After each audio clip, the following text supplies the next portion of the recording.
communauté, je suis Anne Aubin, architecte paysagiste pour la biodiversité. J'ai fondé Botard l'an dernier pour vous aider à concevoir des jardins sauvages à haute valeur esthétique. Ma mission est de changer votre perception comme jardinier afin qu'à votre tour, vous devenez ambassadeur de la biodiversité. Sur une série de 3, je parlerai des façons d'adapter son jardin pour la petite faune sauvage. Car oui, plus elle sera diversifiée et plus nous serons résilients face aux perturbations des changements climatiques. Êtes-vous prêts?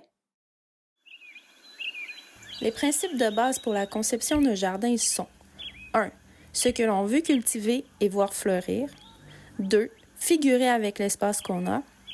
Et 3. Finaliser avec la touche design et ce, dans le respect de l'environnement. 1. La culture.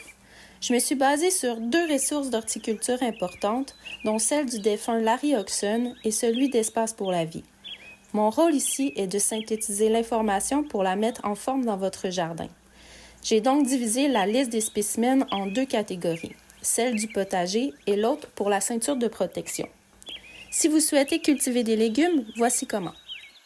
Plusieurs légumes sont détestés entre autres par la marmotte. Vous pouvez en faire votre choix et aussi oser à les mélanger avec ceux que vous aimez. Certaines fines herbes peuvent être de bonnes compagnonnes pour vos légumes. Je vous invite à faire vos propres expériences car un jardin est un laboratoire vivant et sa réussite réside dans son observation. Tout comme un couple, vous apprendrez à le comprendre et à communiquer avec lui. Fait important, si tout comme moi, vous ne pouvez vous passer de la beauté des tulipes, on recommande de planter le bulbe à une profondeur de 20 à 30 cm dans le sol. L'écureuil ne semble pas flairer son odeur. En ce qui concerne la ceinture de protection de votre potager, il est bien de privilégier les arbustes qui abritent et nourrissent les oiseaux, les fleurs que vous aimez sentir et regarder, les spécimens un peu piquants et ceux qui rendent heureux les pollinisateurs, à l'occurrence vous-même lors de votre récolte spectaculaire à l'automne. Cette liste suggère qu'au printemps, vous verrez émerger ces jolis bulbes en entier et le reste de l'été, voir fleurir les vivaces et arbustes qui sont pour la plupart indigènes. Avec cet éventail de possibilités, vous pouvez organiser votre jardin sans craindre la petite faune sauvage. Je vous invite plutôt à l'observation de son comportement. Dans les prochaines vidéos, j'expliquerai comment planifier avec l'espace que vous avez et comment choisir un design adapté à vos goûts et à celui de l'environnement.